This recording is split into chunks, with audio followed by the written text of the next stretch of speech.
Good evening, everybody. Hope we're all well. We'll make a start. We're just a few minutes after. It looks like everybody is pretty much here now. Lovely. So welcome, everybody. My name is Councillor Justin Pemberton. Amongst other things, I am responsible for community engagement, running events that the public can attend. As some of you here tonight may already know, these community forums are a series of events where members of the public, residents can come along, find out about different aspects of the work of the council, what the council officers do and the services that we provide. Some of those services might be statutory services, services that we're required to provide. Some of them may be discretionary, so services that we choose to provide for the benefits of our residents and the wider district. Tonight, we're going to be talking about highways. It's a vast old topic, and I think it's one that can sometimes evoke strong opinions. There's going to be a lot to get through tonight, loads of really great content, and I will let the officers introduce their own individual segments as they go through the presentation. In terms of the officers that we have here tonight, I'd like to introduce to you Mr. John Winstanley, who is our Service Director for Environment. Mr. Andrew Reynolds, who is our Highways Asset Manager, Mr. Nick Dale, who is our Principal Engineer for Highways Maintenance. Make sure I don't forget anyone. Hayley Gregory, who's our Senior Street Works Coordinator, Mr. Neil Stacey, who is our Highways Network Manager, and last but not least, Mr. Jonathan Ulmer, who's a project manager for one of our contractors from Volker Highways. So I'm going to keep it brief. Without further ado, I'm going to hand over to Mr. Winstanley. Sorry, I beg your pardon. First mistake. I'm going to hand over to Councillor Stuart Gawley. Thank you. Yes, good evening, everyone. Thanks very much for coming along. My name's Stuart Gawley. I'm the portfolio holder for Environment and Highways at West Berkshire. I'm not going to say too much other than really just to kind of set the scene a wee bit, I guess. And I was just telling the folks here that I pulled out onto the highway today to get here this evening. And the first car that I pulled up behind at a roundabout had a sign in the back of the window and it said, "Not drunk, avoiding potholes." And I thought, excellent. That's a sign for the rest of the evening, isn't it? As Justin says, highways maintenance and street works, road works are all emotive topics, but it is a really important topic. It's a real tangible thing that pretty much every resident comes across in their travels around West Berkshire, Hampshire, the whole country. So it is a super important one. But actually, when you break it down, it breaks down into many different facets. And we're going to cover 3 of those key topics tonight around how we look after our highways as assets, how we manage the network, and also a bit about traffic and road safety as well. We're going to try and cover the questions through the presentation. So those pre-submitted questions, we're going to try and cover those through the presentations. Any that we miss, I'm going to try and keep track of and ask them at the end of each of the segments. And then we've got a general Q&A session at the end. But I guess just in terms of the scene setting itself, as a new administration, we've been around 2 years now. One of the first things we said we wanted to do was really invest in our highways network. Last year, we changed the definition and the qualification of what a pothole is to make sure we're filling more of them and filling them quicker and more often. And also, you'll see some figures tonight ahead of the budget proposals that goes to the Budget Council on Thursday, which proposes a significant uplift in our highways maintenance budget. So we are committed as an administration to really investing in our highways, both from a data perspective, so we can, really be in the top 10% in the country for our highways, but also from a public perception point of view, because I can talk to you about how great our graphs are and how great it is in terms of the data, but actually what's really important is that residents notice. One of the things when I drove in today was I noticed the great job that Volker have done on relining, I think it's about 2.5 miles of white lines through Bucklebury fairly recently. And that's a really great thing, and it's taken a while, but it's been done, and it looks good, and it makes a big difference, and hopefully residents can notice that. However, I guess to close really, before I hand over to John, is I guess the number one priority is making sure that residents, road users, visitors are safe on the highways. And that really encompasses all of it for me. It's around the quality, it's around the safety, but more importantly, making people that visit or come through West Berkshire leave safe and well because they've been safe on our roads and our footways. And that's the really critical bit, I think, for me. So with that, I'll hand over to John, who will take you through the rest of the evening and agenda. Thank you very much. Right. Hello, everyone. As introduced, I'm John Winstanley, Service Director, Environment, West Berkshire Council. I'm going to take you through, we've got a presentation, got a lot to get through, as Councillor Pemberton said. I've got all my colleagues here are going to input. We've all got a section to just to give you an idea of what we do in highways and in street work and in traffic and road safety as well. So the contents of the presentation is we're going to go through what is highways asset management, what are the principles, what do we follow, what's best practice. How do we decide which roads are resurfaced? Very important when you're looking at our network. How do we deal with potholes when they're reported, when we fix them, etc., when we do, when we don't. We're going to do a little bit about winter maintenance. We've got a section on street works and coordinating roadworks. How do we go about that? What are our duties? And also we're going to conclude with some work around traffic and road safety and our duties in that area. Just to set the sort of scene in terms of policy, we obviously the main bit of legislation that we work to is the Highways Act, and that really is covers all our duties. But the main one being is keeping people safe on our highway network, so keeping people safe on the road. That's our main purpose, really. In terms of highway asset management, we follow the Well Managed Highway Infrastructure Code of Practice, which is a national piece of legislation that all highway authorities follow, and it sets out the best practice really of the principles of highway asset management and how we should go about keeping our roads as safe as we can. There's also other national and local transport policies, but we have a local transport plan and a highways asset management plan that sits under that, which gives all our sort of our intervention levels and how we go about maintaining the asset. We also have an environment strategy, so when we go about maintaining the highway, we also have to be conscious of our climate change pledges and our net zero ambitions as well, so that factors into what we do.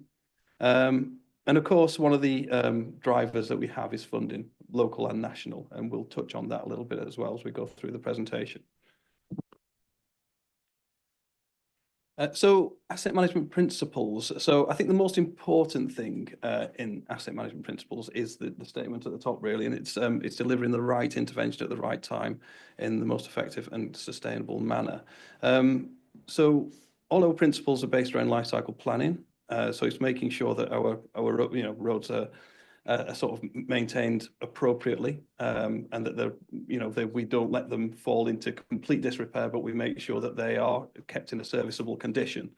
And for that, we have a series of reactive maintenance programs, and we also have a series of capital investment programs as well, where we make sure that the asset is kept up to the desired standard. In order to inform this, we have to do a lot of data capture and surveys. So this is we'll go into more detail throughout the presentation, but it's really making sure that we inform that sort of life cycle planning with the correct data and the correct information that we collect on an annual basis. And then making sure that we measure our own performance and we benchmark against other authorities, sort of nationally and locally as well, to make sure just to see where we are in terms of what we are delivering and getting value for money as well. Oops, sorry, one too many. So what's the highway asset? So this is a sort of a summary of what our asset is. So we have over 1,200 kilometres of road, of carriageway.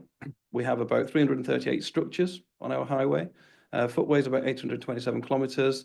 And you can see there we've got 32,000 gullies, 13,000 streetlights, nearly 40 sets of traffic signals, some more complicated than others. We've got a safety barrier, and what we haven't got in here is things like signs, lines, street furniture. The list is quite exhaustive as what goes into the highway asset. We are in control of the local road network. We don't control the M4 and the A34, which are the strategic road network. So those things fall outside of our remit, and that is in the the responsibility of National Highways, but we do liaise quite a lot with National Highways, certainly on the coordination side when it comes to roadworks, etc., etc. This is just a little snapshot of 2024 and the services that we delivered in 2024. So it gives you some numbers of potholes repaired, sort of 3,087, nearly 18,000 gullies cleaned, signs cleaned, nearly 600, lots and lots of tons of salt. We did work out how many bags of chips that would serve, but I can't remember off the top of my head. I think it was several million. It was, yeah, a lot. And we resurfaced over 40 kilometres of road during 2024. So that's kind of gives you a snapshot of some of the stats that we churn out. On top of that is inquiries, which is probably the main day-to-day thing. We receive between 1,500 and 3,000 inquiries a month from the public around various things on the highway network and within my department. So it's quite a lot of correspondence that we get, requests for looking for, ranging from things from potholes, overhanging vegetation, signs, etc. So we do receive quite a lot of contact. Funding, as Councillor Gawley said, this gives you a comparison between the funding that we have in this financial year currently, sort of which ends next month, and what we anticipate to be approved at Council on Thursday. So this year we had £8 million worth of highway resurfacing funding. We had £100,000 assigned to road markings.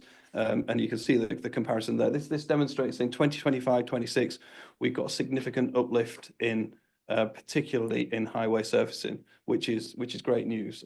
So that demonstrates a commitment to making sure that our roads are kept in a good kept in a good condition but improved. And the sort of the graph below at the bottom. It's very difficult to read, so apologies, but that gives you an indication of how much we spend on each part of the asset. So the big blue bit on the left is the highway. So you can see the majority of our funding goes towards maintaining our road, which is what you'd expect because that's, the thing that most people use, and it's the most expensive bit of the network. In terms of condition of our local roads, we have to undertake surveys every year. And this gives a snapshot of the condition of our road. Now, on these figures, lower is better. So this gives us a percentage of road where maintenance should be considered. So where it should be considered quite soon. So the best in the country is 1% on the A's, the B's and C roads and the unclassifieds. We're at 3%, 3% and 5% for those. And you can see that the average there is 4, 7 and 17. And the worst is obviously significantly worse. So while we're not at the very top in terms of condition, we are in the top quarter for most of those areas. And we're certainly, by no means the worst. So in accordance with the surveys that we carry out, which are nationally set every year, our condition isn't bad, but we expect to see that will improve over the next year with the investment that we're putting in. And with that, I will hand over to Andrew Reynolds, who's going to just give a bit of a insight into how we go about deciding our resurfacing programs. Okay, thank you. Good evening, everybody. Andrew Reynolds, Asset Manager at West Berkshire Council. Manage a team of 19 people at present who are doing everything that John's mentioned, from routine maintenance stuff on bridges, highways, footways, carriageways, pothole repairs, safety barriers, street lighting, everything like that. The biggest programme of work that we have annually is what we call our Highway Improvement Programme. Now that is a list of schemes which is very much data driven, and they are the major resurfacing schemes that we undertake. So I'll give you a quick resume of how we identify them and then prioritise them.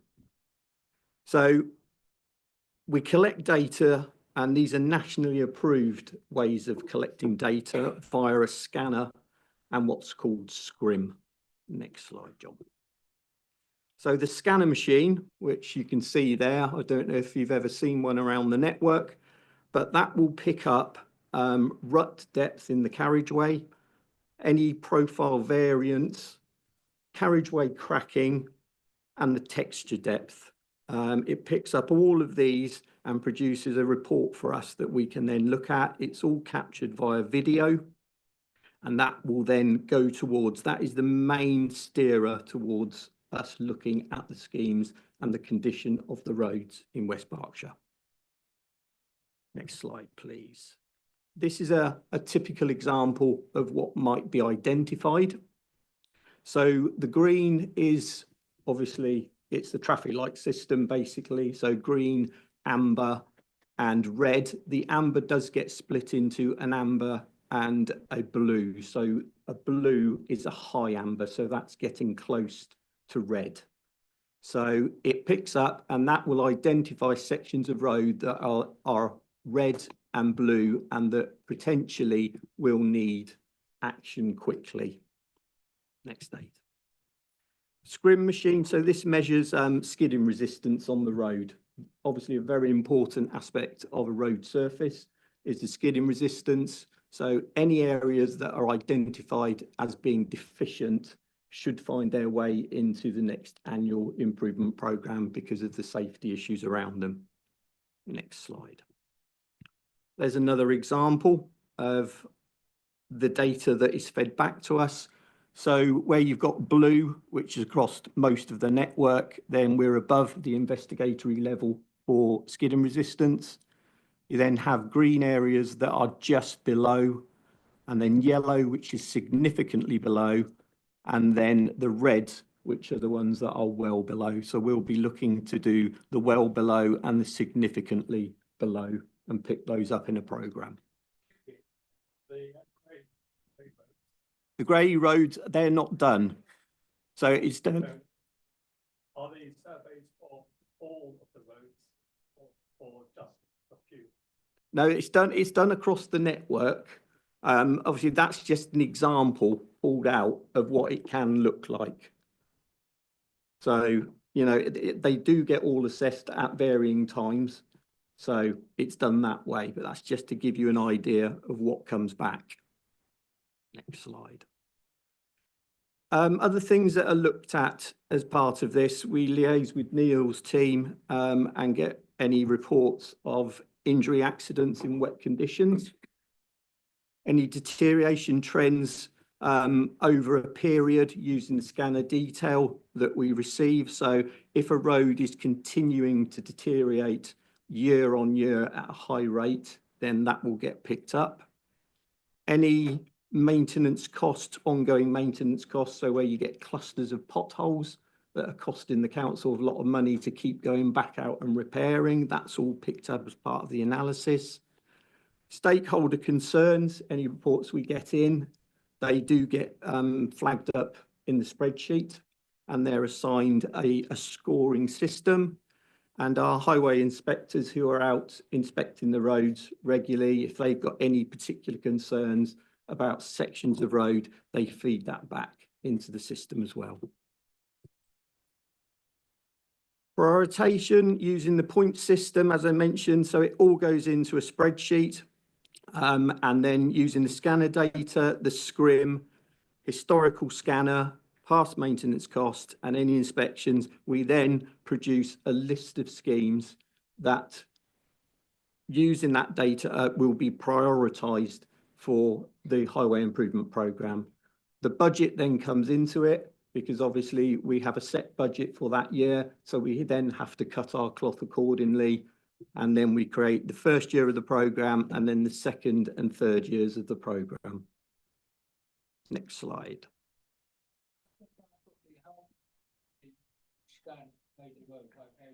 Annually. Yeah, annually. And that will then produce a highway improvement programme. This one was 22-23, and that shows you which schemes will be done as first year of the programme, and then the second year of the programme, and then the third year of the programme. Now, year one is pretty much set in stone. Year two and year three, then obviously that is an indication of the roads that are starting to go. It doesn't necessarily mean that they will be in year two and year three of the programme. because when we do the next season of data analysis, we might find that other roads have deteriorated quicker. So years 2 and year 3 are a guide to what's normally in the programme. Next slide, John. And now I'll pass over to my colleague Nick, who will run you through more of the day-to-day issues with regards to maintenance of the highway.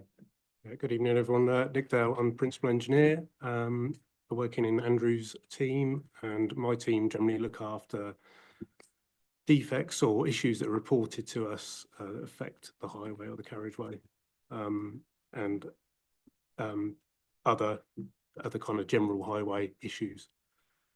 So I just want to talk to you a little bit about investigatory levels and the way we use these investigatory levels to assess defects and assess inquiries about issues that are reported to us. So we have in place a series of set investigatory level documents, which are used to guide our officers and establish which defects are actionable, i.e. those that need a repair in line with those documents and that guidance. Those documents follow national best practice and align with the code of practice that John mentioned earlier, well-maintained highways infrastructure. And that code of practice was updated in 2018, and it introduced the idea of very much a risk-based approach when looking at these kind of defects and these kind of inquiries. So it very much moves focus more to just, rather than having a set investigatory level of a certain depth or a certain size, the officers that look at these defects or these inquiries that are reported to us can actually use risk to assess them as well, as to how dangerous something is, to either elevate the priority of something or maybe even reduce the priority of something in certain circumstances. This is a matrix that we use not only when we're assessing against investigatory levels, do we look at the size and the depth of something. Once we've established that, we actually decide what the priority is. And these are the four priorities that we have. The top two are both R1, but they're both classed as emergency defects. So if something's 2-hour or 24-hour, we consider that to be an emergency response. So every defect that's assessed as needing some action will be given a priority using this matrix. So this is the example of the one you probably want to see. This is what we use for potholes, pothole repairs. You can see this is the guidance that the officers will be using when they're looking at potholes, but it is guidance, and they can use risk as well when they're looking at these defects and assessing these defects. So risk is very much as much of a driver as the actual size and the depth of the defect that they're assessing. And we have these type of documents for most highway defect types that we assess. On top of that, in September 22, we introduced a newer fault or problem reporting system across the district. That replaced our old, what we called our ELM system, which was Inquiry Logging Manager. And this system now covers pretty much all defects or inquiries on the highway. So it started off with potholes, drainage and street lighting, but that's now been rolled out across pretty much every highway inquiry type. And the benefit of this new system is that it is actually linked to our asset management system and our works ordering system. So now when we receive an inquiry, when something's reported to us, if we raise a defect off of that inquiry, that is now linked within the system to the actual job that goes to the contractor for repair, and it can be tracked, and you can find updates on that inquiry by using the tracking number. And everything's updated far more quickly than it used to be running two systems. So this is an example of the system that is used to report problems, and in this case a pothole. And this is the mobile optimized version, so this will work on your mobile phone.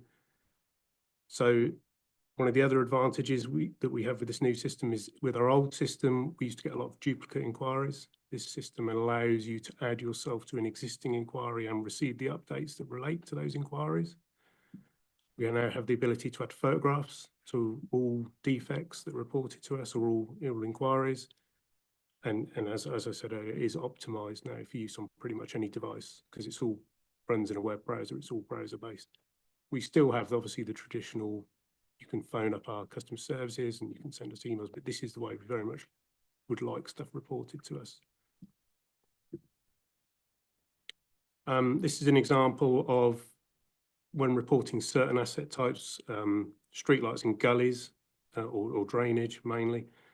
You will actually see assets now appearing on the map, which can be clicked on. And in this example, you can see where a streetlight has already been reported, that asset appears in a different colour. So it's obvious we already know something about that issue. And this is the example of the tablet, the screens of the tablets that the officers who are actually out on site assessing the defects will now see. So rather than taking out pieces of paper like used to happen in the old days, everything is now on a tablet. So as the inquiries are received, the officers can actually click on the inquiries on a tablet. If there is a defect found, they can actually generate a job there and then and send it through to our contractor for repair. It's a far more efficient way of working, and also it can be updated at any point during the day. So if we get new inquiries come in, they can also be picked up. So moving on from that, I just want to talk a little bit about winter maintenance. So we, as far as sort of reasonably possible or practicable, try and treat our highway network to keep all the users safe. It's not something that we can reasonably treat every single road in the district. It's just not affordable and it's not practical to be able to do that. So we have to have a winter maintenance service plan every year, which we consult on with all parishes and other stakeholders. And that advises which parts of the network we treat. And as John mentioned earlier, we only treat our network. We don't treat any of the truck road network or motorway network, M4 or A34. So this is our primary network. So this is an image of the network that will predominantly receive treatment when we get a forecast of cold weather, ice or frost. It covers about 40% of our entire highway network, which is reasonably high when you benchmark against other authorities. 500 kilometres in length, and we normally aim to treat this network within 3 hours of our contracts being instructed, which we do consistently achieve. Moving on from that, we have a secondary network, and this network is only really brought into play when we have severe cold weather. So it really has to be quite severe for this additional 20% of the network to be treated. So you'd need something like the beast from the east or that kind of scenario to be able to treat that network. We need sub-zero temperatures normally for 72 hours before we'll treat that network. So it's quite, it's not very often that gets treated, but it's there when needed. We also have a snow clearance network. So when we have a forecast of snow, we treat the snow network, which is essentially the primary network with some additional routes added in as well, just to take in a few more important roads within the district. And there's a contingency network, which is only treated when there's a national shortage of salt supplies. Unfortunately, haven't to use that for some time. Our weather forecasts are provided by a dedicated weather forecaster. We pay for a forecast contract between all 6 unitary authorities to get better value. They're on call 24/7, and the decision making for when we treat our roads is carried out by a dedicated duty officer, also on call 24/7. They liaise with our forecasters and use our weather forecasting stations and live data from the system to make those decisions. And in the future, we're also currently collecting data around actual road temperatures, some thermal mapping, the hope is to move to more of a route-based forecasting scenario. So we're going to hopefully only treat the network that needs treating when it needs treating. It's better for the environment and obviously saves money treating unnecessarily. So I was going to mention a little bit about communication. Oh, sorry. I was going to mention a little bit about sort of communication and surveys at this point. I mean, we get a lot of information from our residents and councillors anyway, because I say we get sort of between 1,500 and 3,000 contacts on a monthly basis. But every other year, we also take part in what's called the National Highways and Transport Survey. And this is a company that will send quite lengthy questionnaires out. They'll send it out to a snapshot of 3,300 residents to fill in, which asks for feedback on all our sort of services that we have on the highway network. So it covers these things: walking, cycling, public transport. And what that enables us to do is to benchmark ourselves against other authorities that participate in the network, so we can see how we are faring on a sort of biannual basis, to see what we need to concentrate on and what we perhaps need to focus our funding on. So it does inform some of our programs, informs some of our sort of communication, and it also sort of informs some of our customer care exercise, if you like. So that's something that we do as part of sort of gathering information for us to make sure that we're doing the right things, as well as the sort of the regular contact that we get from residents and customers. Then I'm going to hand over to Jonathan, who's going to talk about. Sorry about that. He's going to talk about some of our innovation and our sort of different techniques that we've used on the highway. So evening everybody, my name's Jonathan Olmer, I'm the project manager at Volker Highways. I've been in position about 5 years now, and in that time one of the biggest challenges West Berks Council has sort of directed me to is come up with innovation, look at other ways of doing things and see what works. Some things work, some things don't.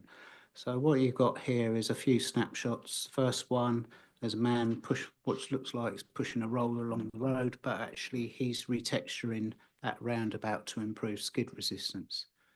Prior to texture blasting, as it's called, because they fire a load of ball bearings into the road surface, the only option to us was a traditional resurfacing. By doing this, we can increase the skid resistance dramatically, longer lasting roads, get another 4 or 5 years of the road before we have to go in and resurface. So it all aids into the asset management plan that the council use.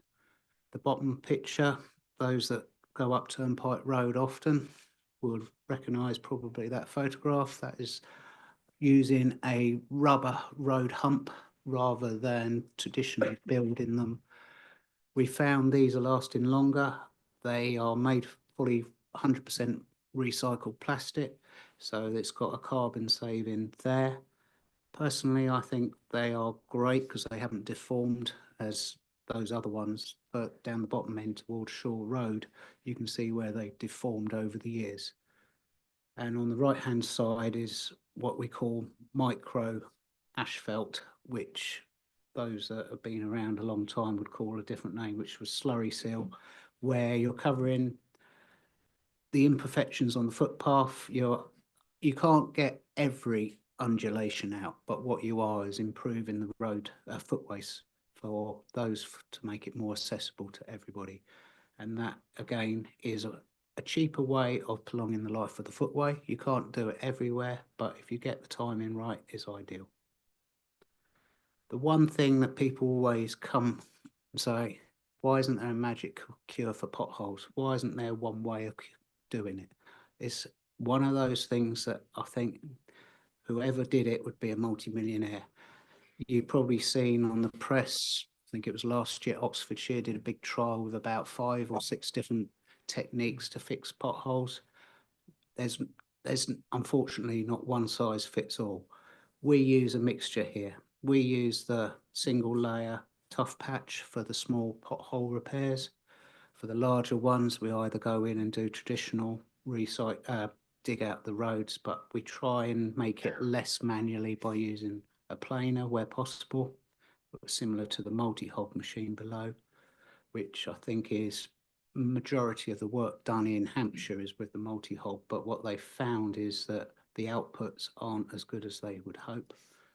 The JC Pro Pothole Pro has got a lot of press. Unfortunately, you need massive roads to use it in. We trialled it in neighbouring Wokingham in a residential street and got it stuck. It is that massive that you cannot do it. So where we're looking at now is the road mender doing things in situ recycling, i.e. you're reusing that material, saving the carbon again. And then we got other things which I would call a jet patcher, but its proper name now is a spray injection patcher. Works ideal in rural lanes, ideal before we go in and surface dress to pick up some of the defects. And that's what we try and do wherever we can possible. Rejuva patch, that again is very similar to it's I think we put it on the A4 last year. It's basically almost like painting the road and prolonging the life of the road to stop the water actually seeping in and causing the potholes to form when it freezes.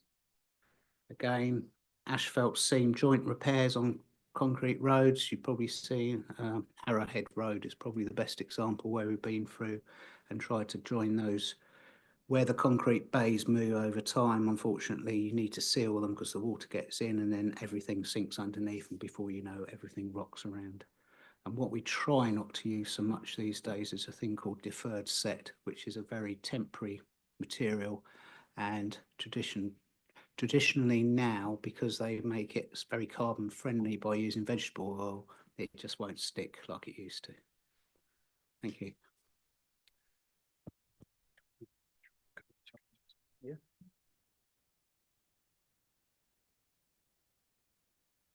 So just to finish up on this, so what are the challenges that we face? Well, obviously the network's getting older. Designed roads, which are the likes of your A roads, that they are designed. They have been designed from pretty much day one. So they have a proper construction of sub base, a binder, road base, and a surface course. So they're all good. But as probably a lot of you are aware, we have a lot of rural lanes that were just tracks and were surfaced over. So there's very little construction under them, and the weight of the vehicles today and the bigger and heavier, it does cause us issues. Obviously prices are going up, as everybody knows. We are quite dependent on the oil price, so that can affect us in a big way. The way the network's changing, the demands on the network are changing. We're trying to reduce emissions from what we do, and climate change is another big one. We're getting wetter winters, which is causing us problems. Wetter winters, then you get these cold snaps, a lot of the roads, a lot of cracks in them, water gets into the cracks, and that's where the dreaded potholes start. So there are quite a few challenges ahead of us. I think one thing just to touch on very briefly, one of the things that probably is going to change things a little bit is AI and how we can use AI going forward.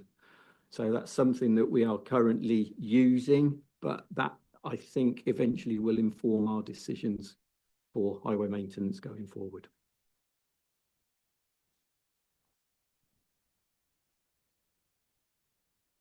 Cool. Yeah, I think there's probably a couple of questions just quickly on asset management that I've got really here from the pre-prepared ones. One of them quickly was, I guess, the best way to describe the highways improvement plan is kind of twofold. One, there's the proactive, longer-term resurfacing, retexturing, surface dressing, and then also the more reactive potholes topic, isn't it? It's kind of twofold. However, there was a question from someone around what happens if they disagree with an assessment on a pothole. What happens? What room is there to move? What kind of process would you folks go through?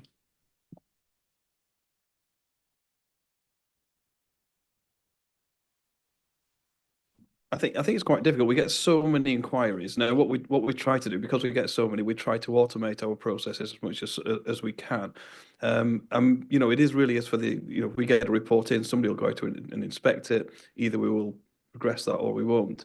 There isn't really room within the process for challenge on that, because we get so many sort of touches. If we accepted challenge and then reviewed that, etc., we wouldn't have room to do any other work, because based on the number of inquiries that we get, we just have to trust that our inspectors, who, you know, are all professional, they're all trained, we just have to trust that they get it right. And they need to get it right, because obviously, you know, people out there are counted us to keep them safe on the road. So that's unfortunately, it's just not that room in the process to, you know, for challenge and for protracted discussion on individual potholes, because there's, you know, we just get so many contacts. Is there anything you want to add to that? No, I think that's summed it up, to be fair. Cool. So the only other question was around the report a problem notification. So what kind of timeframes are there once you get one raised? How long does it take? What's your kind of turnaround time on that? Yeah, so we aim to visit all inquiries that are reported to us within 10 working days. So generally speaking, yes, that is what we try and do. They generally are in normal times, when we haven't received a surge of inquiries after a storm or something like that. They normally do get visited within those 10 days and assessed.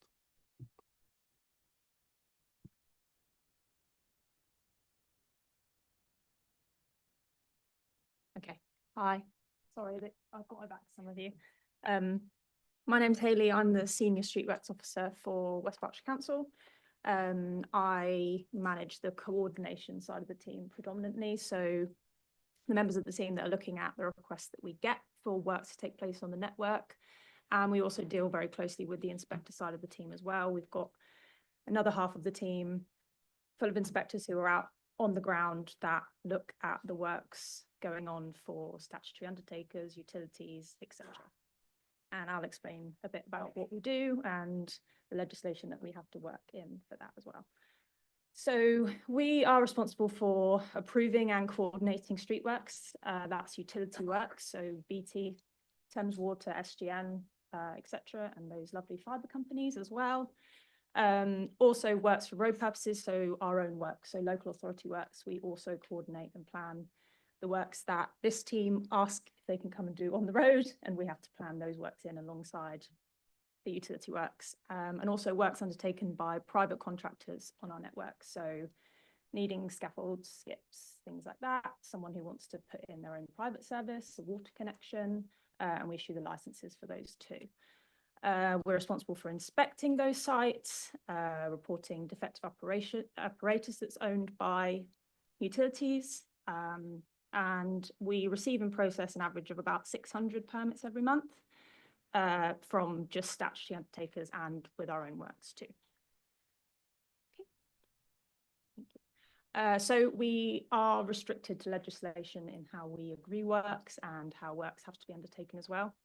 So that's with the various acts on the screen there. So the new Roads and Streetworks Act, the Highways Act. We abide by relevant codes of practice as well. That's for coordination and for inspections. And also we are governed by a permit scheme. So we produce a permit scheme and we have to ensure that the works are agreed and undertaken within that scheme that we have. So coordination of works. So we'll receive a request and we have to make a relative decision as to when these works are best to go ahead. So we would make decisions such as, are there other works that are due to take place at the same time, which means that we have to say no. Is the duration suitable for the works that's being carried out? Not, is it just suitable full stop, but dependent on what they're wanting to do, is it a relevant duration? Is their proposed traffic management reasonable? And is it possible for them to collaborate with someone else? That's quite a hot topic, I would say. And unfortunately, a lot of the time, it's not possible for utilities to coordinate as much as you might think, given the space that's actually available in the road for them to go in there. And also, given that it's not always safe, things like gas mains replacement works or just gas repairs, that can be really safety conscious, and it's not easy to get other utilities in there at the same time. This is just an example of how we would do our coordination. So on the left side of the screen is what we call Street Manager. That's a Gov website, and that is where all of our permits come into for us to respond into. So that's a system that we use where we approve and refuse works. And on the right is One Network. Hopefully you'll be familiar with this. This would show you a map of West Berkshire network, and any works that are planned or upcoming will show up in the little icons. So it's not very big, but it will show you what utility is doing the works, and also the colours are coded depending on how impactful the works are. So anything in green is less impact work, so they might be working in the footway, it's not going to affect the carriageway. Something in yellow might be up to anything with traffic lights, but it's likely to be on the less important busy roads. And things in red is where it probably is going to affect people quite significantly. Again, in part of the coordination is things called change requests. So that is when utilities get in touch with us to either amend their work dates because they're maybe not able to undertake them on the day that they planned, to change their traffic management. It might be that they get out to site and either, hopefully, they don't need as much traffic management as they thought they did, or they need to increase the traffic management. It might be that they have to dig further in the carriageway. Things that are sort of unforeseen is usually what ends up with those increases in traffic management. Also, it can be to extend the permit duration for works that are already in progress. They are normally submitted due to unforeseen circumstances on site, so things that we aren't able to pick up at the point where we approve coordination. We also do inspections of these works as well. So we will ensure that the live sites are inspected. So these are sites where we've approved the works and we know they're taking place. Our inspectors will go out and inspect these sites. Not possible for them to inspect every site that's out on the network, given how many requests that we get every month, but they do ensure that a large proportion of these are done, and also that they attend any where we've received inquiries or complaints about those works. We also inspect defective works and defective utility works, apparatus as well, to the relevant owners. And this is just an example. So on the left would be a reinstatement that's been inspected, and on the right would be a live work site. And our inspectors would take photos and log this on the Street Manager website. We also undertake core inspections, which is what's going on underneath the ground, to give an idea of whether that contractor has or utility has done the correct reinstatement underneath. The intention of that is obviously to make sure that it's less likely to fail at a later date due to the reinstatement that's been done. So penalties, can we fine them for things that they do or don't do? Yes, we can. Unfortunately, as you can see on the screen, those penalties aren't particularly high, but we are able to do them. So things such as permit conditions being breached. So we might say you need to manually control your traffic lights. If we go out to site and they're not doing that, we can put a permit condition failure on their permit and fail them for that. If they do that twice in a row, we can take their permit away from them. Also working without permits, so working there without our approval, late notifications, and also for staying there longer than we've said that they can be. Okay, road closures and diversions, again, a nice hot topic, I'm sure. So all temporary traffic, all road closures require an order or a notice. And these are what we produce that legally says the road can be closed by whoever's wanting to do it. This is in line with the Road Traffic Regulation Act.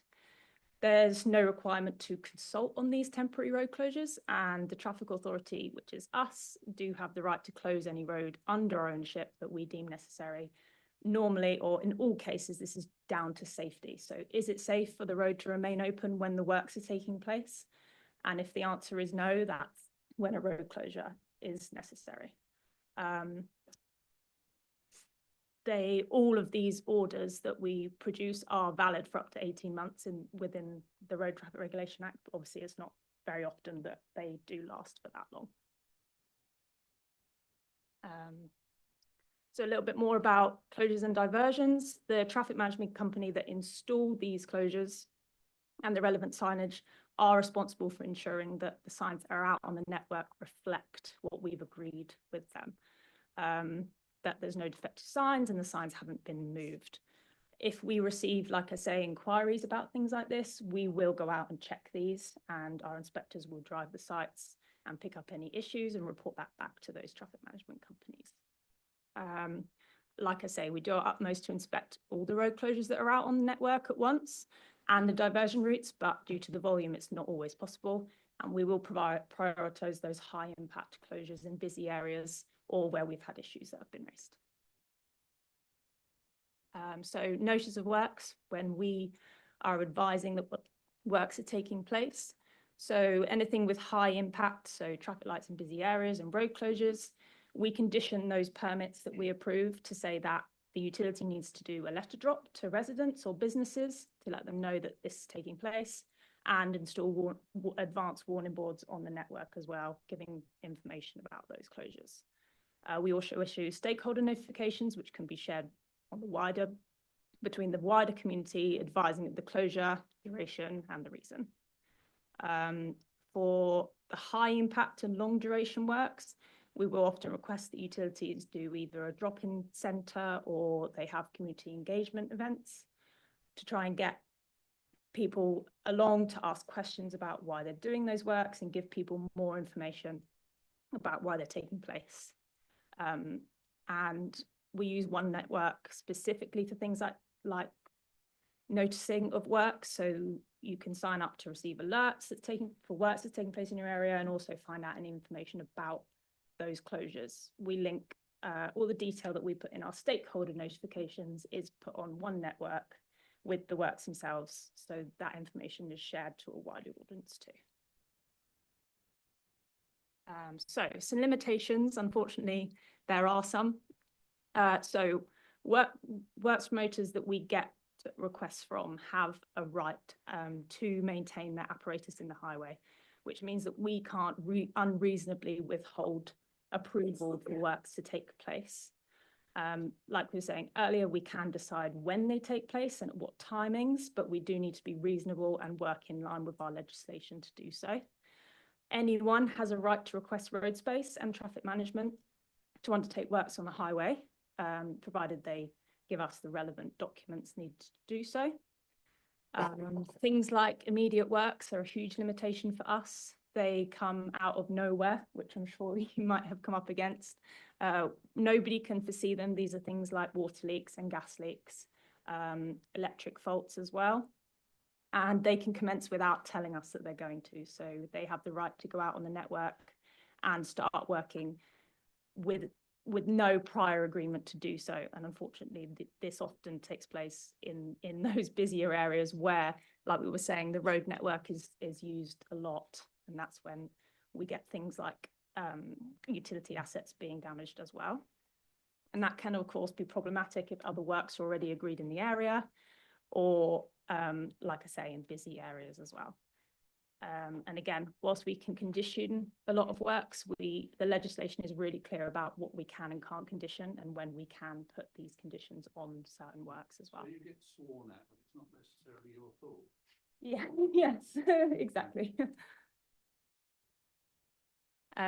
So whilst we do protect new surfacing under Section 58 of the Act, which means when we've just gone and resurfaced a road, we put a protection on that road to say that utilities can't dig up that road without our agreement in how they plan to reinstate it.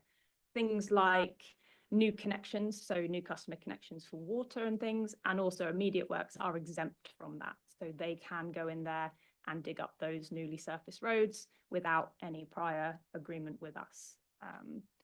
Also things like asset identification, because there's such a lack of utility plans and the turnover of fibre networks, it's really difficult to identify ownership of assets that we might find that are either damaged or that are affecting our own network as well. Whilst we're identified of leaks, we don't have a mechanism of reporting such problems, so we just have to find the best way in which we can try and find the utility whose asset is damaged. I think that's all good for that slide. low, why can't you make it more? Because, you know, 10 points is available. Yeah, we don't come up with the fee, so that is all to do with legislation. So the government, the government decide on that fee. We're not allowed to charge any more than that at any time. There is consultation to increase those fees this year. We can only hope that that does improve. I think a big argument from councils is that the legislation is not written so much in our favour. It's written in utilities' favour. I'm sure if you spoke to utilities, they would say it's not. But from what we can see and the way that they work on the network, we would agree that the fines aren't high enough, and local authorities continue to push for that to be better. So again, provided utilities have got valid permits, we can't issue fixed penalty notices for sites where they turn up and then they don't do anything, which I know is a massive frustration. It is for us too. Obviously, we can try and contact those people and say, we need you there, you need to do your job, but there's no way of us finding them for doing something like that. And we appreciate that that is a massive frustration out on the network as well. So we're constantly looking for ways in which we can improve communication regarding works taking place on the network. So if you do have any thoughts about how we can improve that, please let us know. And I hope this has given you some insight into streetworks. I've got one question. There is a particularly lengthy kind of road closure not too far down here on Ash Hampstead Road. I think it'd be really good if you could just give a bit of a flavour of kind of what goes on in that process, you know, the kind of negotiation, the changes, and actually how we make sure we get the best for residents and those that obviously need to do the work. Okay, so yes, this is obviously a really talked about closure at the moment that's taking place. So when we receive sort of an application like this one that was of excessive length, our sort of first response is that really necessary? And we have had multiple meetings, both on site, in person, at the council offices, to determine a way of reducing that initial duration for that closure. So initially that came to us as a 9-month full closure for that road. And of course, for us, that rings alarm bells. We appreciate that's an incredible impact on the network. We went away, we looked at what we could do and how we could insist on that duration being reduced. But we also had to put it to Bradfield College to say, what can you do better? Is there any betterment on that? They obviously went back, looked with their contractor, and given the fact that this is a grade 2 listed building, it means that the scaffolding that's required is significant, and it has to be built in a way that the building isn't affected by the scaffolding, that it also covers the entire building, which means that it's of significant size. There are also, I'm not sure how many people are aware, but there's a significant amount of protected bats in the roof of this building, meaning that they cannot build a scaffold inside out because they can't affect those bats. Like I say, they are overly protected, those bats, and there's nothing that they can do. But that also means that a lot of the work that's taking place is restricted to certain time frames during the year because the bats have mating seasons, which again, that's not a frequent reason for why we have to agree works, but it is the case in this one. And also they are trying to give the bats the option to move out of the roof, but they can only move them at certain periods of the year, again, because of the protection surrounding them. So that's another huge impact on why this is taking so long and why it's going to be up. Obviously, we have reduced that closure to daytime closures, meaning that the road is open in the evenings. And can I say it's clear that the road is open? Okay. In any of the signage. I live in Hermitage. I have a horse at Bradfield South End, so I have to come once or twice a day to care for him. Okay. So the signage at Hermitage is ridiculous. Please go and have a look by the box because it's absolutely ridiculous. There is nothing that we've got HGV diversion through Hermitage. There's nothing that says this road is open apart from if I looked on the Bradfield College site myself 2 days ago, and I've written it all on my whiteboard in the kitchen so that I know when it's going to be different, when it's going to be, and it's open at weekends. We go to Pilates on a Monday night, my husband and I, and we drove back through Bradfield because according to the site thing, it was open, but they have got a chicane of, so you can't just drive through, a chicane of signage and things. So if you're driving from, say, through the crossroads, if you come from, say, Common Hill, and you come through Bradfield, so you're going to Yattendon. At the end of the village, there's a chicane of all this equipment. If I'm coming through with my trailer, I'm going to have real problems. But there's no reason I can't come through at weekends or after hours. So they made it a nightmare. But the fact is, all along the way, there are roads that say not suitable for the diversion. How's that going to stop people? Don't use sat-nav. How's that going to stop people? You know, because everybody uses their sat-nav. They just go, oh, I can't go that way. Which way do I go? So it does not make sense. But there's absolutely nothing that says this road is open between these hours, and they should have that. Okay, we can improve on that, and we can request. And you for... can look at Hermitage with that plethora of signage. It's ridiculous. Now, I have got a photograph. If you'd like it. Right, ridiculous. About seven inside there. Yeah, unfortunately, we're a bit tied with things like that because if we don't put enough signage out, we're told off for not putting enough signage. Yeah, we have. I got to look at on the one sign, which is now gone, which makes sense. It said you couldn't go to Pangbourne or the M4. Well, obviously you can't go to the M4. You can because you go via Pangbourne. But how on earth were people going to get there? If you know it was that's one of the diversion routes. So they said no, can't go through from Pangbourne to or the M4. Well, of course you can because that's the option to avoid the closed road. So that has gone today, but it was there yesterday. Yeah, okay, I'm aware that they've made significant changes to the signage today, but I just have to say, this is a huge closure and a huge diversion. The question I have is Bradfield College going to pay my extra mileage for the next 9 months that I'm going to incur, which will be between £300 to £600 worth? I'm retiring in April, so I don't have spare money. Are they going to refund me and other people that have to do a longer diversion to get there? And how are we going to stop people going around those country little tiny lanes and killing people?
And that is for us, I think, I'm representing a lot of local people.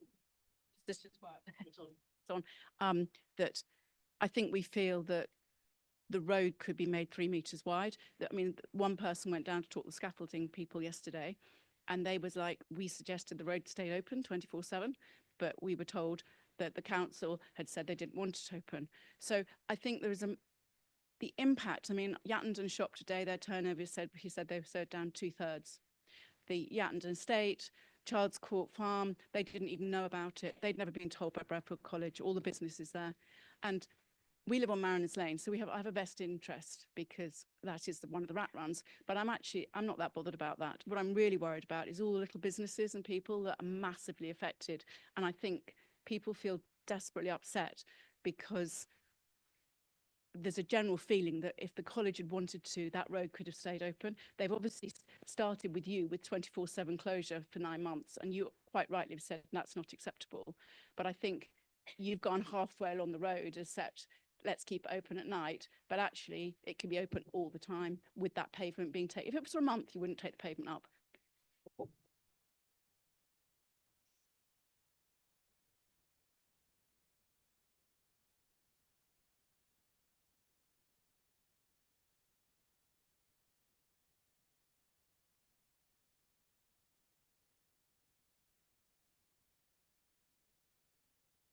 Why couldn't that pavement be taken up?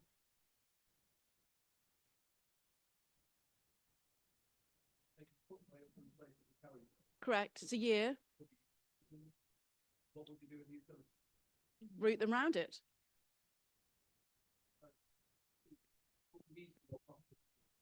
No, I'm not saying that you should pay it. The Bradfield College should be paying it.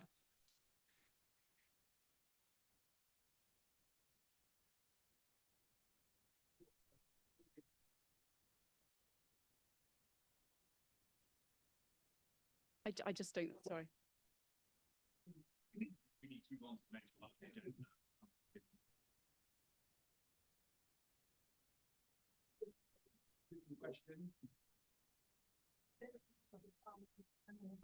Sorry, can I, sorry, rather than just, and I fully empathise with the difficulties that have just been discussed, but rather than take up the whole of the meeting on it, could I first of all say thank you, Hayley, Graham Pass, Bucklebury Parish Council, for an informative and interesting presentation. The question I have, though, is about diversion routes. Sorry, there is a synergy here. Over the last couple of years, there have been works on roads going down to Bucklebury Village, and the diversion route has gone through, or is directing people through the ford. Bucklebury Ford is flowing at a height of about a metre at the moment. Cars, vans are getting stuck there. When you are considering diversion routes, be it Ashampstead Road or through Bucklebury Ford or anywhere else, could I just urge, rather than just look at a map and say, well, that looks logical, could you just send someone to drive around it first, please, and put that on your One Network website, which is excellent, which I look at and use, but I know the local roads, and I'm sorry, some of the diversion routes are put down very unacceptable, very narrow, very dangerous if you increase the traffic, rural rat run roads. And I think you've got to be rather more careful with respect of how you choose certain diversions. And I think that was highlighted in the points made about Ashampstead Road as well. But thank you.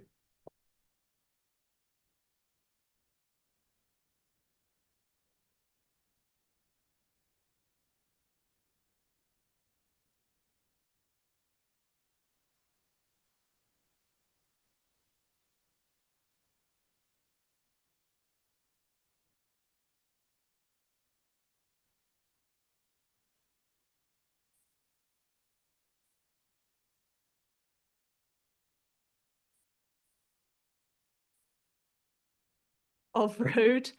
And that's where we go from. Like I say, we receive a huge amount of these each month, and we're doing our best to make sure that that's all done. But our requirement is to ensure that the roads used are as the GIS map says, which is of our network, and that it's the same level. And that's what we agreed to. I'm grateful. Your comms are also very good. You notify parish councils of works, but do rely on local knowledge. As I say, Bucklebury Ford, putting anything through, unless it's a tractor, through Bucklebury Ford is dangerous. So just rely on local knowledge as well. But thank you for the answer. Wording, please. Right, first to do with the road signage. I did notice them today, and I was quite appalled coming along Turnpike Road that there was a long and very nice long HGV that followed me all the way down Turnpike Road to Shore roundabout to go to Hermitage. Now, I didn't see all the signs. I noticed about 3 signs.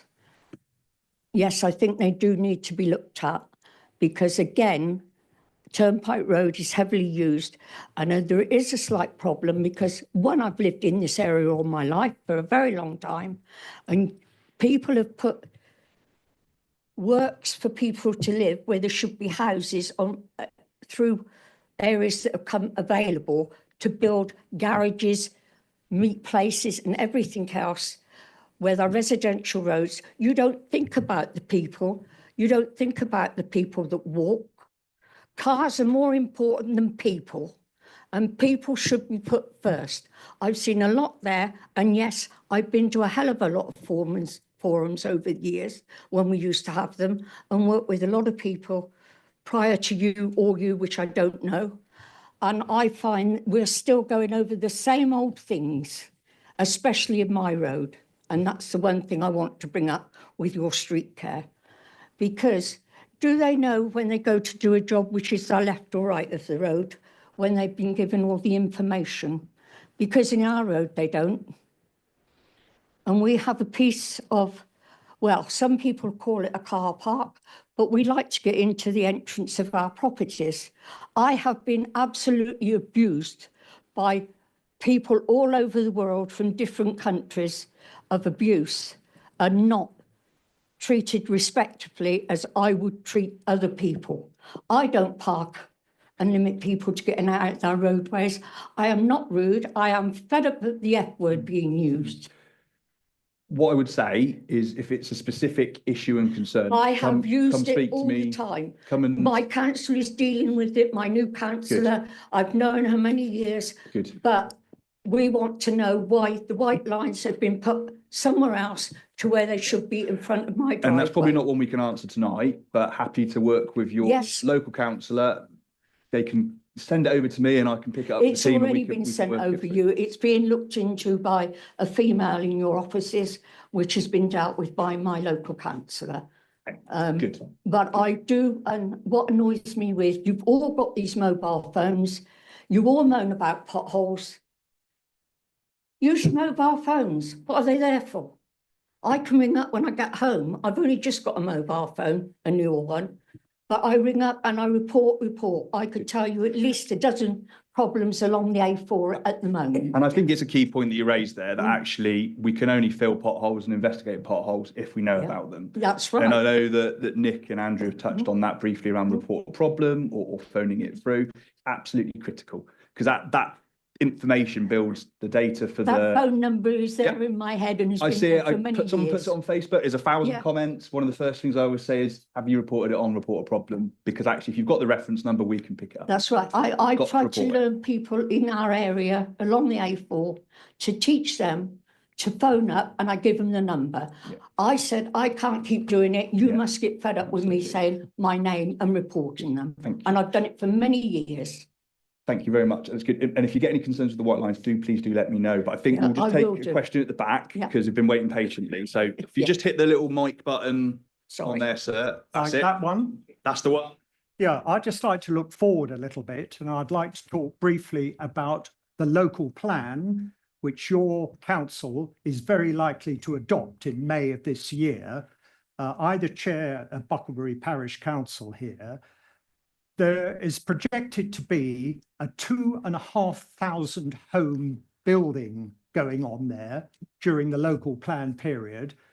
That is likely to generate at least 3,500 cars because the site is unsustainable. It will only be supported intermittently by public transport. It's a long walk to Thatcham railway station. And so what's going to be the impact on communities like this? Because in your local plan, there is nothing at all on road improvements, a few cosmetic junction improvements. And so what's going to actually happen in peak hours? Traffic's already backed up on the A4 and Floral Way. You imagine several hundred cars from people who've got to commute to work.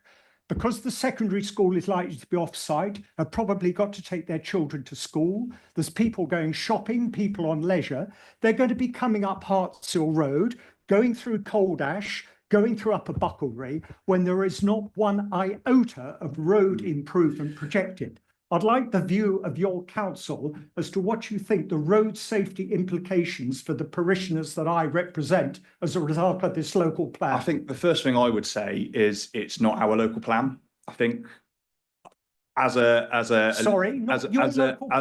Liberal Democrat, and I'm just going to highlight this fact that it's not a plan that we supported.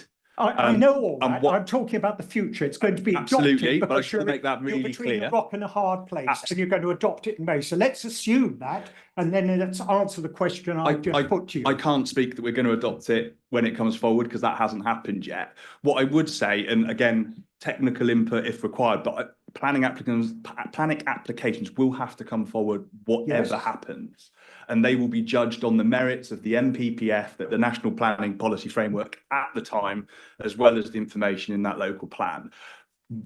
I can't predict what that will look like necessarily, because planning is not my specialty, but it is an area that they are judged on their merits, and they will be managed and modelled. And there's a lot of pressure on developers to make that right. But a plan's been put forward with no. I'd be very interested in the specialist highways view on this, on these hundreds of cars that are going to be come up these unapproved roads, and why you were either unable or didn't put anything in the local plan about this, or you felt it wasn't an issue of any consequence. Well, I mean, we'll have to look at the applications on an individual basis when they come forward, and we'll look at the developer is going to have to demonstrate the impact and demonstrate that they've mitigated it. So that's all we can do. We can't predetermine the application. And scrutinise it. Yeah, and absolutely. Remember when there was a development that produced Tull Way 10 or 15 years ago, it was deemed necessary to actually build a new road. You might wish to give consideration as to how this clogged up A4 might be relieved in people trying to get through to junction 12. Anyway, I've said enough. Yeah, it's time for and I'll also say you've got an excellent ward member who I know will give me hell and give most people hell on this topic itself. So I think in terms of scrutiny, I think you've got a good local representative there that will absolutely stand up for you. I'm very conscious of time, that we are running over and we haven't got to the last piece of the agenda. So can we hold questions until the end? And we are agendaed to finish at 8. We might run a wee bit past that, but I am conscious to try and answer some questions. But I do want to finish the agenda first, and then we'll come back to questions, if that's okay, sir. Simple question. Go on, then. Issues? Yeah. Are they going to be discussed this evening, or are they going to be picked up out of this forum? And I'll get a reply to my question. If it's a specific, someone needs to come back and answer those questions. Not tonight. If it's a specific related local question, then we will take it away and come back to you. We've tried to answer the more generic, high-level, overarching questions through the presentation. But if there's a specific one, we will come back to you on that one. It's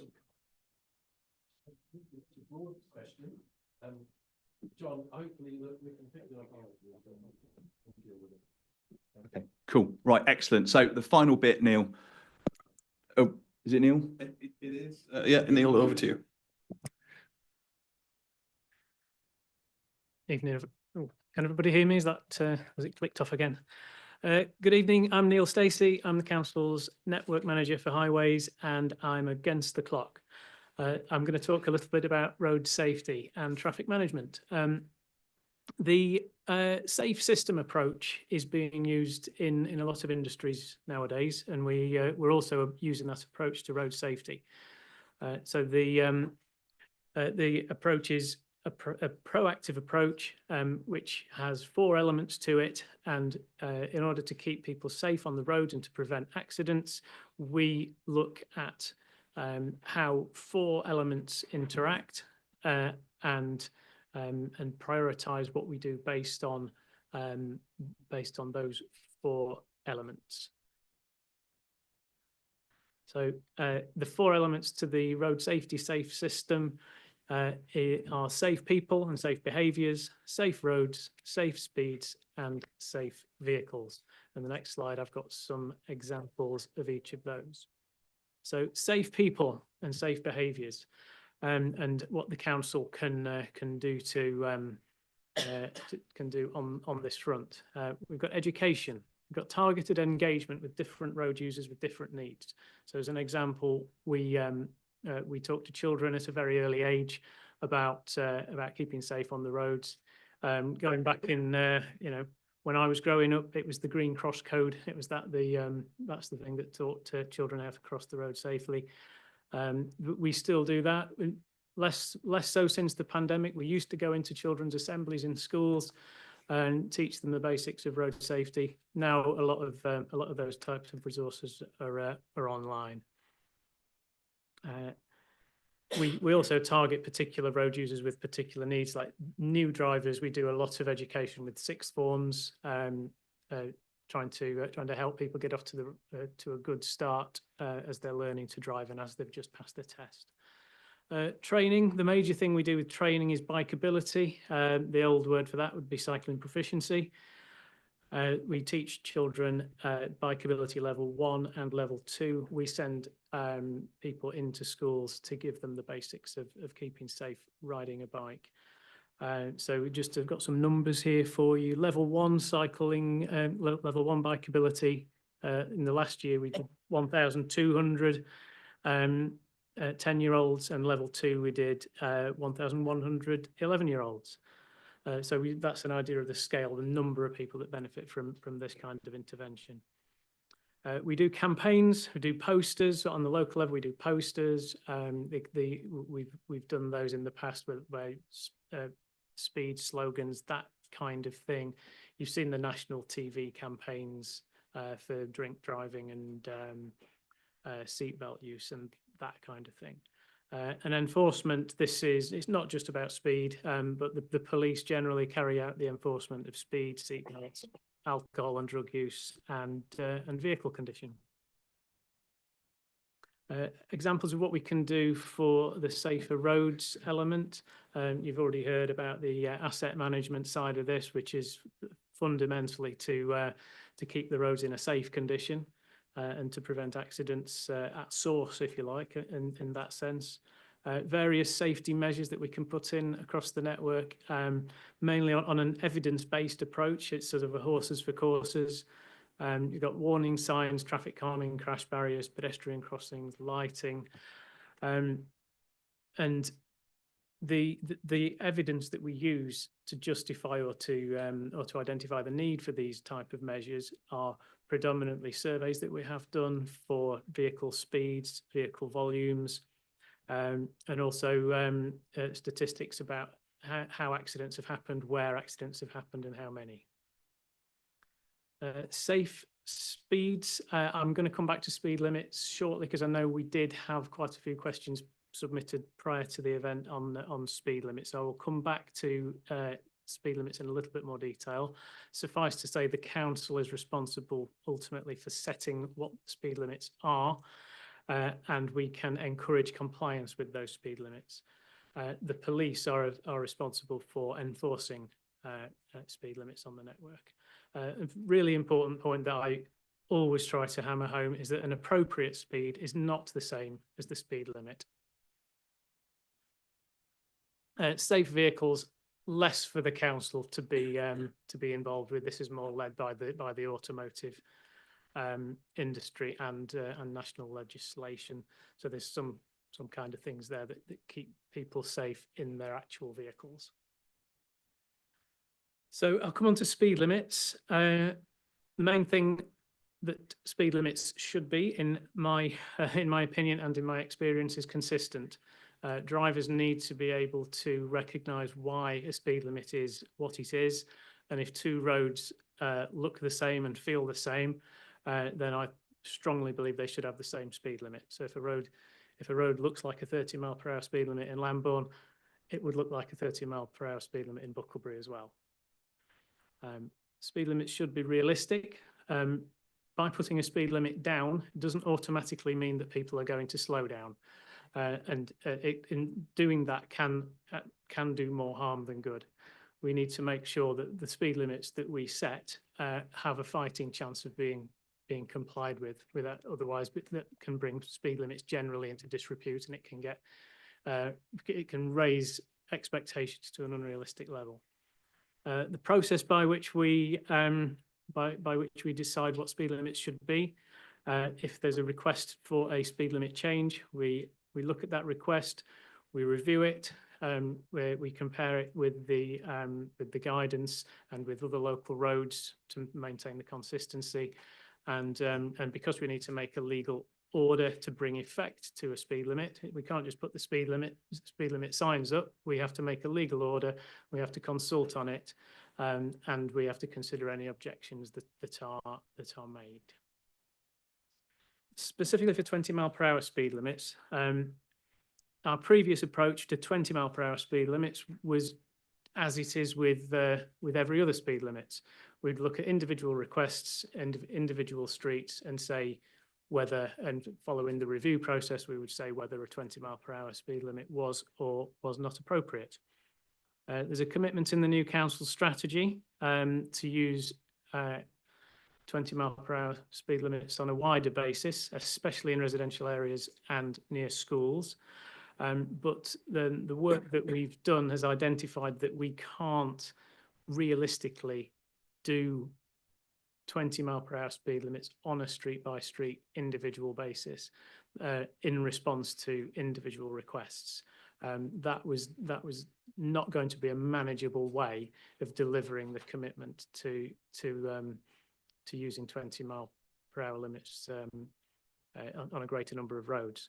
So the new approach, which we're now working to, we did a pilot scheme for a village-wide project in Theale.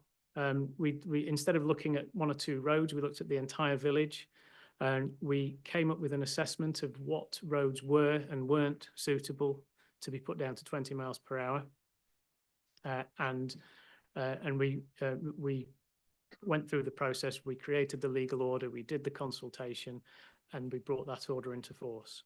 That has enabled a much more sort of structured approach to delivering 20-mile-per-hour speed limits.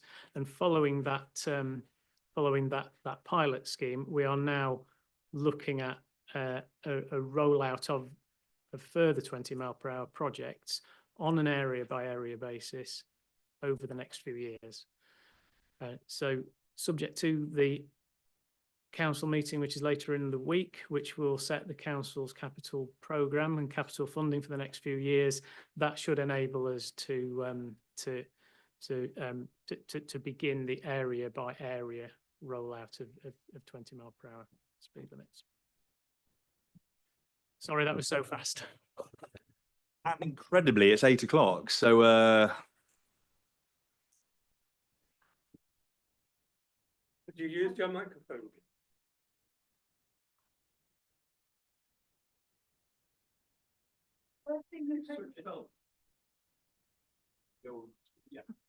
Firstly, in your presentation, you haven't mentioned horse riders or horses being led on the road and the road safety then.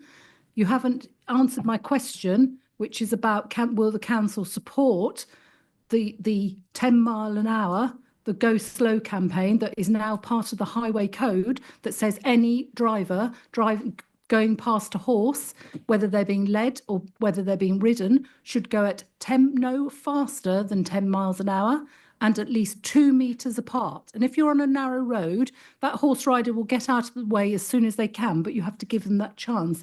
And the safety of those horses, reminding people who think I'm on a country road, I can go up to 60 miles an hour. I don't have to think about hazards. So what?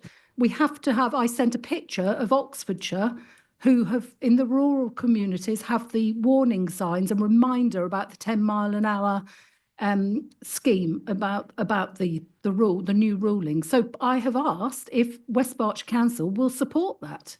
And that's something I would like to be considered in your budget discussions. Yeah, obviously we do support everything that's in the highway code. People need to take account of it while they're driving. I'm afraid that was a little bit too specific to include tonight, given how pushed we are for time, but I'm happy to come back to you outside the meeting. Neil Stacey. Has the pilot scheme been reported on? Is there anything we can see about it?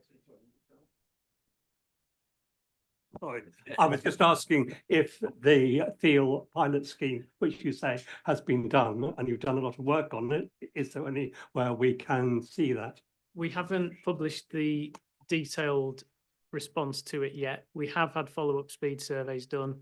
The speed surveys are in line with our expectation.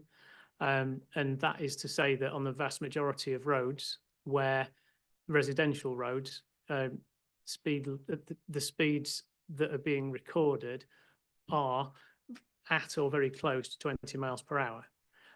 On the main road through Thiel, speeds have reduced by a small amount, but we are considering how we could make compliance with the 20 mile per hour limit better.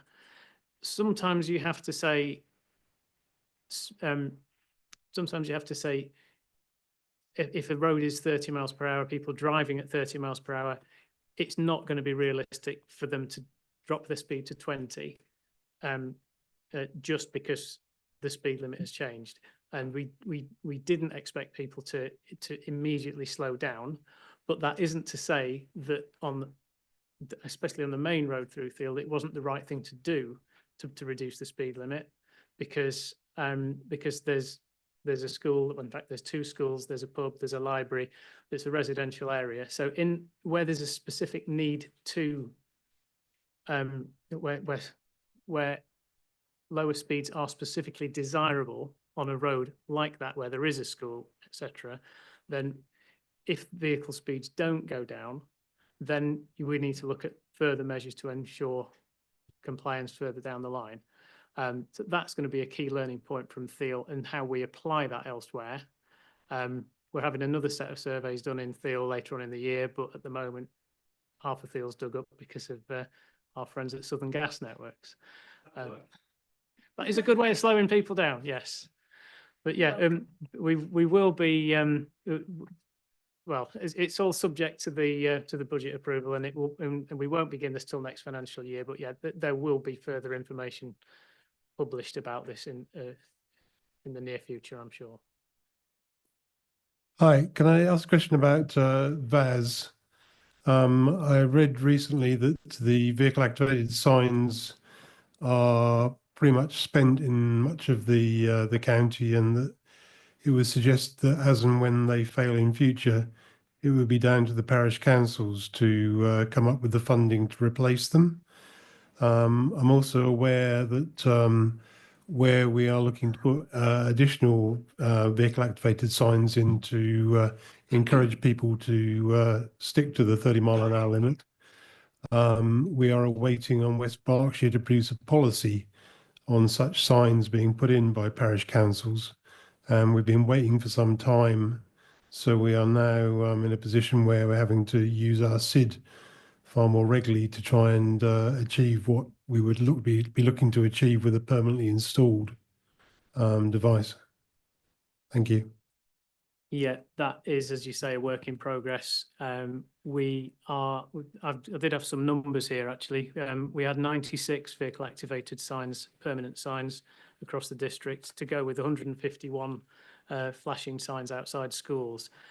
The unfortunate reality of that is that they were all put in within quite a short space of time of each other, and they all reached the end of their lives and started going wrong, out of warranty and needing maintenance at the same time. That coincided with a reduction in the funding that we had available, and unfortunately that's meant that some of them are not working and haven't yet been replaced. We are going through this. We do know it's an issue for local communities. We're working on a procurement process whereby we're going to be able to team up with a supplier to get a contract to supply new and replacement signs, as well as maintain the ones that we've got. The policy side of it, yeah, I know that we have been keeping some parish councils and some communities waiting for a while about that, but we want to get it right. And we want to get the balance right between what the council is realistically going to be able to afford, and where appropriate, when local communities are going to be able to or be asked to use their own budgets to fund new or replacement signs. So yeah, work in progress.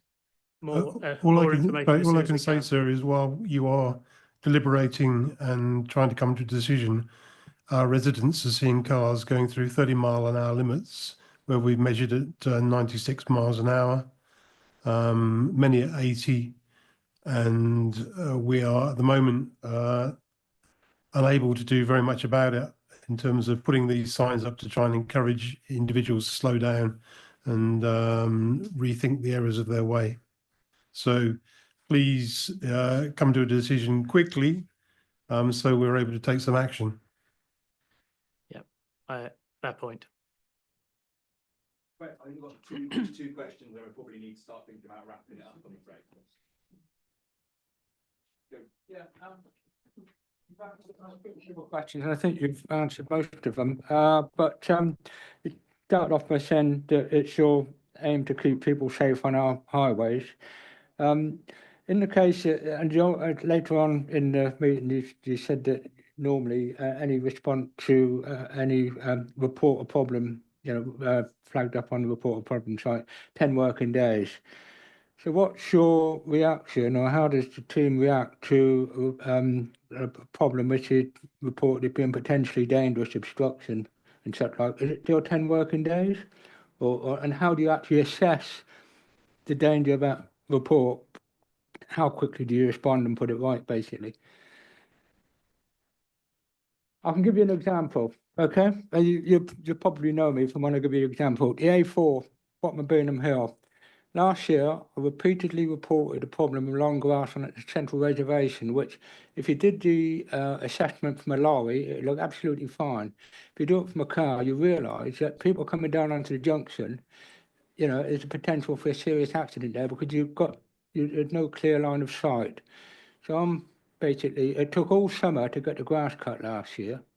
The reason for delaying getting it cut was put to me in a complaint, but it didn't address the fundamental problem. At Burnham Parish Council also raised with West Berkshire Council, it's a safety issue, not a routine maintenance.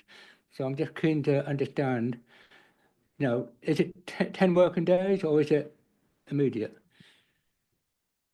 Well, I think, as we said, it should be 10 working days. I will look into that to see what went wrong in that one, because that's not right. And I understand. Look, I know we had a particular issues with grass cutting last year, A, due to contractor compliance, B, due to the nature of the weather last year. We had very sort of wet followed by quite warm weather. Now that doesn't excuse this situation, which is safety. So it should have been addressed far quicker than that. So I will take that away and look into it. So apologies. Yeah, I mean, Paul Henry actually responded to my complaint, and I rejected the complaint, but I didn't take it any further.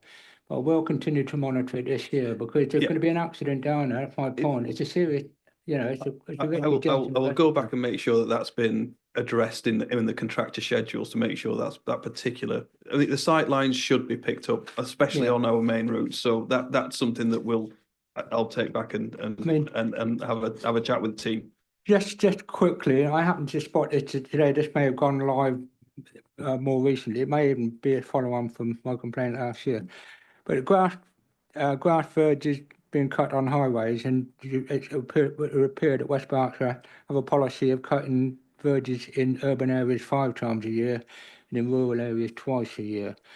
I would suggest that you could address that problem down on the A4 quite simply by reassigning it as an urban area. Get cut 5 times a year. That then reduces any rather than inspections. And sight lines should be cut far more frequently than the twice a year anyway. So effectively, we have done that. The sight lines should be maintained in a reasonable height. So you're absolutely right. We'll take the last question at the back. Then we'll wrap up. Thank you, Chairman. I'll just give 3 very quick bullet points and leave you to think about it. Firstly, dealing with fly posts, and there's quite a lot on our furniture around the area. And there's also damage to barriers, some of them been there for some time. And the other factor which concerns me, because I used to be on a red light authority, the fire service authority, is that we need, when we do a lot of our traffic safety, we've also got to take into account red light vehicles, in particular ambulances, can get through on urgent cases. So I think we need to be aware in terms of not just providing road safety for the people doing the repairs, depending on what the road is, whether it's an urban area or a dual carriageway, but we've also got to look after the red light services who might need to rescue somebody who's dangerously ill or go to a fire or a police service. Thank you. Yeah, thank you. Yeah, in terms of fly posting, yeah, that's something that we can take action against. The damaged barriers, then by all means report it through on our report a problem site, and we'll pick that up. And we do work closely with blue light services on a lot of our roadworks and our highway improvement schemes, and we they're a statutory consultee for a lot of our works as well. So we have regular meetings with them and try and make sure that they're accommodated within what we're doing on the highway. Thanks, John.